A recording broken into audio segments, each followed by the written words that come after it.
ಬಗ್ಗೆ ಹೇಗೆ ಅಂದರೆ ಬ್ಯಾಲೆನ್ಸ್ಡ್ ಆ್ಯಕ್ಟಿವಿಟಿ ಮುಖ್ಯ ಅನ್ನೋದನ್ನು ತಿಳಿಸ್ಕೊಡ್ತಾ ಇದ್ವಿ. ಹಾಗೆ ಅದನ್ನು ಬ್ಯಾಲೆನ್ಸ್ ಮಾಡೋದಕ್ಕೋಸ್ಕರ ಮೆಡಿಟೇಷನ್ ಅಥವಾ ಪ್ರಾಣಾಯಾಮ ಹೇಗೆ ಮುಖ್ಯ ಅನ್ನೋದನ್ನು ಕೂಡ ತಿಳಿಸ್ಕೊಟ್ವಿ.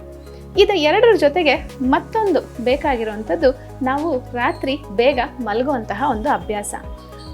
ಮೊದಲೆಲ್ಲ ಕತ್ಲಾಗ್ತಿದ್ದ ಹಾಗೆ ಊಟ ಒಂದು ಸನ್ಸೆಟ್ ಅಂದರೆ ಸೂರ್ಯಾಸ್ತಕ್ಕೆ ಮೊದಲೇ ಊಟ ಮುಗಿಸಿರೋರು ಒಂದು 7-7:15 ಮಲಗಿಬಿಡ್ತಿದ್ರು. ಹಾಗಾಗಿ ಆರೋಗ್ಯ ಚೆನ್ನಾಗಿರ್ತಿತ್ತು, ಕಾಯಿಲೆಗಳು ತುಂಬಾ ಕಡಿಮೆ ಇರ್ತಿತ್ತು.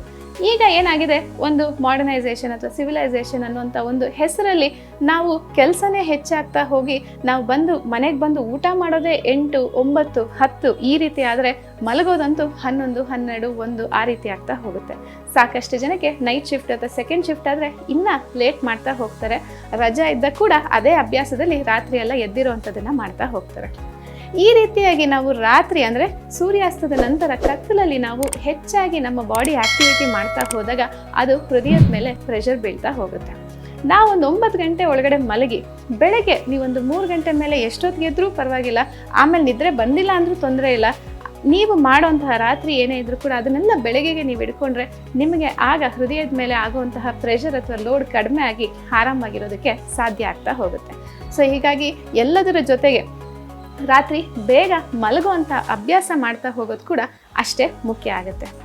ಇನ್ನು ಊಟ ತಿಂಡಿ ಅಂತ ಬಂದಾಗ ಹುಳಿ ರಸ, ಆಮ್ಲ ರಸ ಇರೋವಂಥದ್ದು ಹೃದಯಕ್ಕೆ ಬಹಳನೇ ಒಳ್ಳೆಯದು. ಆದರೆ ಅದರಲ್ಲೂ ಕೂಡ ಈ ಫರ್ಮೆಂಟೆಡ್ ಆಗಿ ಬರುವಂತಹ ಹುಳಿ ಅದು ದೇಹಕ್ಕೆ ಒಳ್ಳೆಯದಲ್ಲ. ಹಾಗೆ ಟೊಮೆಟೊ ಅಥವಾ ಮೊಸರು ಇಂದ ಬರುವಂತಹ ಹುಳಿ ಅದು ದೇಹಕ್ಕೆ ಒಳ್ಳೆಯದಲ್ಲ. ಮಜ್ಜಿಗೆ ಒಳ್ಳೆಯದಾಗಿದ್ರೂ ಕೂಡ ಹುಳಿ ಬಂದರೆ ಅದು ಖಂಡಿತ ಒಳ್ಳೆಯದಲ್ಲ. ಇನ್ನು ಸಾಕಷ್ಟು ಅಂದರೆ ನಂತರ ಬರುವಂಥ ಪನ್ನೀರ್ ಇರ್ಬೋದು, ಚೀಸ್ ಇರ್ಬೋದು, ಅದರಲ್ಲಂತೂ ಕೆಲವೊಂದು ಚೀಸ್ ಅಂತೂ ಅಂದರೆ ತುಂಬ ಅತಿ ಹೆಚ್ಚಾಗಿ ಹುಳಿ ಬರ್ಸಿ ಮಾಡ್ತಾರೆ, ಎಲ್ಲದಕ್ಕೂ ಅದನ್ನು ಹಾಕ್ತಾ ಹೋಗ್ತಾರೆ. ಸೊ ಆ ರೀತಿ ಮಾಡೋದು ಕೂಡ ಒಳ್ಳೆಯದಲ್ಲ. ಸೊ ನಾವು ಹುಟ್ಟಿದಾಗಿಂದನೂ ನಮ್ಮ ಜೀವನ ಮುಗಿಯೋವರೆಗೂ ನಮ್ಮ ಜೀವ ಇರೋದಕ್ಕೆ ಸಹಾಯ ಮಾಡ್ತಾ ಇರೋವಂಥ ಹೃದಯಕ್ಕೆ ನಾವು ಕೂಡ ಸ್ವಲ್ಪ ಸಹಾಯ ಮಾಡ್ತಾ ಹೋಗಬೇಕಾಗತ್ತೆ. ಸೊ ಆ ಸಹಾಯ ಮಾಡೋದ್ರಲ್ಲಿ ಹೇಗೆ ಆಹಾರದ ಮುಖಾಂತರ ಈಗಾಗಲೇ ತಿಳ್ಕೊಂಡಿದ್ದೀರಾ, ಮತ್ತಷ್ಟು ಹೇಗೆ ಅನ್ನೋದನ್ನ ತಿಳ್ಕೊಳ್ಳೋಣ ಬನ್ನಿ.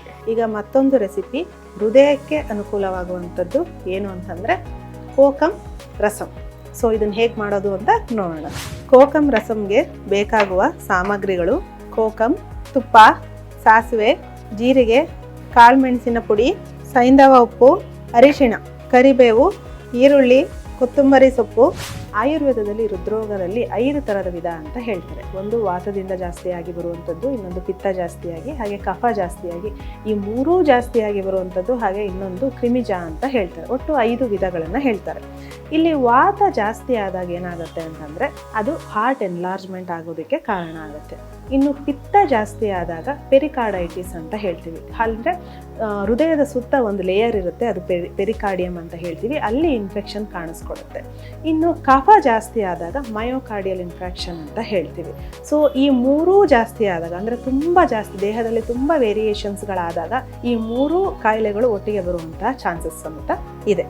ಸೊ ಹಾಗಾಗಿ ನಾವು ಈ ವಾತ ಪಿತ್ತ ಕಫ ಏನಿದೆ ಅದನ್ನು ನಾವು ತಿಳ್ಕೊಳ್ತಾ ಹೋದರೆ ಖಂಡಿತವಾಗಿಯೂ ಅದನ್ನು ನಾವು ಬ್ಯಾಲೆನ್ಸ್ ಮಾಡೋದು ಈಸಿ ಆಗುತ್ತೆ.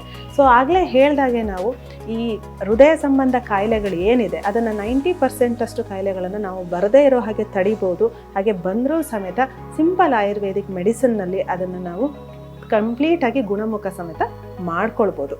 ನಾವು ಇವತ್ತು ಮಾಡ್ತಾ ಇರ್ತಕ್ಕಂಥ ರೆಸಿಪಿ ಏನು ಅಂತಂದರೆ ಕೋಕಂ ರಸಂ. ಸೊ ಒಂದು ಪಾತ್ರೆಯಲ್ಲಿ ನಾವು ಈ ಪಾತ್ರೆ ಬಿಸಿಯಾದ ನಂತರ 1 ಚಮಚದಷ್ಟು ತುಪ್ಪ ಹಾಕೋಣ. ಈ ತುಪ್ಪದ್ದು ತುಂಬ ಕಾಂಟ್ರವರ್ಷಿಯಲ್ ಸ್ಟೇಟ್ಮೆಂಟ್ಗಳನ್ನು ಬಹಳಷ್ಟು ಮಂದಿ ಚರ್ಚೆ ಮಾಡ್ತಾರೆ. ಸೊ ನನಗೆ ಹಾರ್ಟ್ ಪ್ರಾಬ್ಲಮ್ ಇದೆ, ತುಪ್ಪ ತಿನ್ಬೋದಾ ಮೇಡಮ್, ತುಪ್ಪ ಮುಟ್ಲೇಬಾರ್ದು ಅಂತ ಹೇಳಿದ್ದಾರೆ ಅಂತ. ಖಂಡಿತವಾಗಿಯೂ ತುಪ್ಪ, ಹಸುವಿನ ತುಪ್ಪ ಏನಿದೆ ಅದನ್ನು ನೀವು ಸೇವನೆ ಮಾಡ್ಬೋದು. ಈ ಬಿಸಿಯಾದಂಥ ತುಪ್ಪಕ್ಕೆ ಅರ್ಧ ಚಮಚದಷ್ಟು ಸಾಸಿವೆ ಸಿಡಿತಾ ಇದ್ದ ಹಾಗೇನೆ ಅರ್ಧ ಚಮಚದಷ್ಟು ಜೀರಿಗೆನ ಸೇರಿಸ್ತಾ ಇದ್ದೇನೆ. ಸೊ ಒಂದು ಅರ್ಧ ಕಪ್ಪಷ್ಟು ಹೆಚ್ಚಿದ ಈರುಳ್ಳಿ,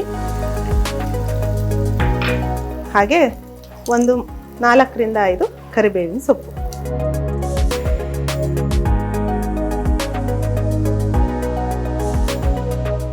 ಈ ಈರುಳ್ಳಿ ಆಗಿರ್ಬೋದು, ಜೀರಿಗೆ ಆಗಿರ್ಬೋದು, ಹಾಗೆ ಸಾಸಿವೆ ಇರ್ಬೋದು, ಇದೆಲ್ಲವೂ ಕೂಡ ಕಾರ್ಮಿನೇಟಿವ್ ಅಂತ ಹೇಳ್ತೀವಿ. ಅಂತಂದರೆ ಜೀರ್ಣಶಕ್ತಿಯನ್ನು ಜಾಸ್ತಿ ಮಾಡುವಂಥದ್ದು, ಹಾಗೆ ನಾಲಿಗೆಗೆ ರುಚಿಯನ್ನು ಸಮೇತ ಕೊಡುವಂಥದ್ದು.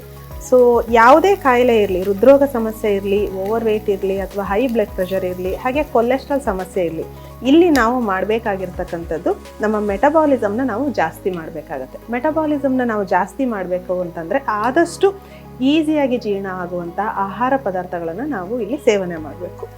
ಸೊ ಈಸಿಯಾಗಿ ಸೇವನೆ ಅಂದರೆ ಡೈಜೆಷನ್ನ ಇಂಪ್ರೂವ್ ಮಾಡಬೇಕು ಅಂತಂದರೆ ಇಂಡಿಯನ್ ಸ್ಪೈಸಸ್ ಏನಿದೆ, ಜೀರಿಗೆ ಇರ್ಬೋದು, ಅರಿಶಿನ ಇರ್ಬೋದು, ಕಾಳು ಮೆಣಸಿನ ಪುಡಿ ಇರ್ಬೋದು, ಇದೆಲ್ಲವೂ ಸಮೇತ ನಮ್ಮ ಜೀರ್ಣಶಕ್ತಿಯನ್ನು ವೃದ್ಧಿಸೋದ್ರಿಂದ ಸೊ ಅದನ್ನು ನಾವು ಖಂಡಿತ ಎಲ್ಲ ಆಹಾರ ಪದಾರ್ಥಗಳಲ್ಲೂ ಉಪಯೋಗಿಸ್ತೇವೆ. ಈರುಳ್ಳಿ ಕೆಂಪಗೆ ಆಗ್ತಾ ಇದ್ದ ಹಾಗೆ ಒಂದು ಅರ್ಧ ಚಮಚದಷ್ಟು ಉಪ್ಪು, ಹಾಗೆ ಅರ್ಧ ಚಮಚದಷ್ಟು ಕಾಳು ಮೆಣಸಿನ ಪುಡಿ, ಹಾಗೆ 1/4 ಚಮಚದಷ್ಟು ಅರಿಶಿನ ಪುಡಿನ ಸೇರಿಸಿದ್ದೇನೆ. ಇದಕ್ಕೆ 2 ಕಪ್ಪಿನಷ್ಟು ನೀರನ್ನು ಸೇರಿಸೋಣ. ಹಾಗೆ ಈ ಕೋಕಮ್ ಏನಿದೆ, ಈ ಕೋಕಮ್ನ ನಾವು ಒಂದು 6 ರಿಂದ 8 ಕೋಕಮ್ನ ಒಂದು ಅರ್ಧ ಗಂಟೆ ನೆನೆಸಿಟ್ರೆ ಈ ರೀತಿ ಪಿಂಕ್ ಆಗಿರ್ತಕ್ಕಂಥ ರಸ ಬಿಡುತ್ತೆ. ಅದೊಂದು 2 ಚಮಚದಷ್ಟು, 2 ಟೇಬಲ್ ಸ್ಪೂನ್ ಅಂತ ಹೇಳ್ಬೋದು, ಅಷ್ಟನ್ನು ನಾವು ಇದಕ್ಕೆ ಸೇರಿಸ್ಕೊಳ್ಳೋಣ. ಹಿಂದಿನ ಕಾಲದಲ್ಲಿ ಟೊಮೊಟೊ ಅನ್ನೋದು ಇರಲಿಲ್ಲ. ಬೇಸಿಕಲಿ ಈ ಕೋಕಮ್ ಏನಿದೆ ಅಥವಾ ಕೆಲವೊಂದು ಬರುತ್ತೆ, ಈಗ ಜುಜುಬೆ ಹಣ್ಣು ಇರ್ಬೋದು, ಹಾಗೆ ವಾಟೆ ಹುಳಿ ಇರ್ಬೋದು, ಅದನ್ನು ಸಾಂಬಾರಲ್ಲಿ ಹುಳಿಯಾಗಿ ಯೂಸ್ ಮಾಡ್ತಾ ಇದ್ವಿ. ಸೊ ಅದನ್ನು ಯೂಸ್ ಮಾಡಿದಷ್ಟು ಯಾವುದೇ ಥರದ ಅಂದರೆ ಹೃದಯಕ್ಕೆ ಸಂಬಂಧಪಟ್ಟಂಥ ಕಾಯಿಲೆಗಳು ಬರದೇ ಇರೋ ಹಾಗೆ ತಡಿಬೋದು. ಸೊ ಹಾಗಾಗಿನೇ ಸಾಂಬಾರು ಇರ್ಬೋದು, ಹುಳಿ ಇರ್ಬೋದು, ಅಥವಾ ರಸಮ್ ಇರ್ಬೋದು, ಅದಕ್ಕೆ ಇವತ್ತಿನಿಂದನೇ ಟೊಮೊಟೊ ಯೂಸ್ ಮಾಡೋದನ್ನು ನೀವು ಸ್ಟಾಪ್ ಮಾಡಿ ಕೋಕಮ್ ಅಥವಾ ವಾಟೆ ಹುಳಿ ಅಂತ ಏನು ಬರುತ್ತೆ ಅದರಿಂದ ರಸನ ನೀವು ಯೂಸ್ ಮಾಡೋದ್ರಿಂದ ಖಂಡಿತ ಇದು ಆರೋಗ್ಯಕ್ಕೂ ಒಳ್ಳೆಯದು. ಹಾಗೆ ಪ್ರಿಸರ್ವೇಷನ್ ಮಾಡೋದು ಈಸಿನೇ. ಅಡಲ್ಟ್ರೇಷನ್, ಫುಡ್ ಅಡಲ್ಟ್ರೇಷನ್ ಅಂತ ಏನು ಹೇಳ್ತೀವಿ ಅದು ಕೂಡ ಆಗೋದಿಲ್ಲ. ಅಂದರೆ ಇದು ಹಳ್ಳಿಗಾಡಿಂದ ಸಿಗೋದ್ರಿಂದ ನಮಗೆ ಈಸಿಯಾಗಿ ಇದ್ರದ್ದು ಒರಿಜಿನಲ್ ಫಾರ್ಮ್ ಏನಿದೆ ಅದೇ ನಮಗೆ ಸಿಗ್ತಾ ಹೋಗುತ್ತೆ. ಕೋಕಮ್ ರಸಮ್ ಈಗ ಕುದೀತಾ ಇದೆ.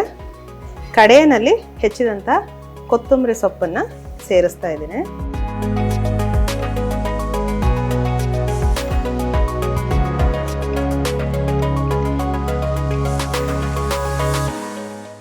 ಹೃದಯಕ್ಕೆ ಹಿತವಾದಂತಹ ಹಾಗೂ ಜೀರ್ಣಶಕ್ತಿಗೂ ಕೂಡ ಅನುಕೂಲವಾಗುವಂತಹ ಕೋಕಮ್ ರಸಮ್ ಈಗ ರೆಡಿ ಇದೆ.